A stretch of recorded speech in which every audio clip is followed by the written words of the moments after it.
Anda kembali bersama kami dalam Aceh hari ini. Saudara, Dinas Kesehatan Nagan Raya mulai melakukan vaksinasi terhadap anak di bawah umur mulai dari 12 hingga 17 tahun. Hal itu dilakukan setelah adanya surat edaran dari Kementerian Kesehatan yang memperbolehkan anak di bawah 18 tahun untuk divaksin.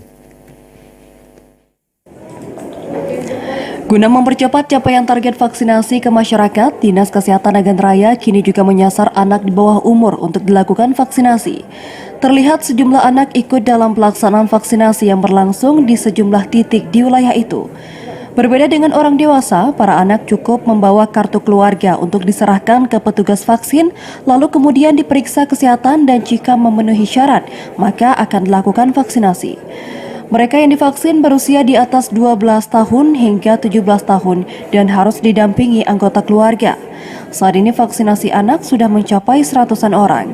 Menurut pihak Dinkes Nagan Raya, para anak di bawah umur dengan kesadaran masing-masing mendatangi lokasi vaksin untuk dilakukan penyuntikan vaksin dosis pertama. Sementara itu, salah seorang penerima vaksin, Sylvia Amanda, mengaku mengikuti vaksinasi karena untuk mencegah dari penularan COVID-19. Biar nggak terkena virus corona. Ini umurnya berapa? 16 tahun. Jadi Nanti saya akan mengajak teman-teman untuk vaksin. Sylvia juga akan mengajak teman-temannya mendaftarkan diri untuk divaksin sehingga dapat mencegah terjadinya penularan COVID-19.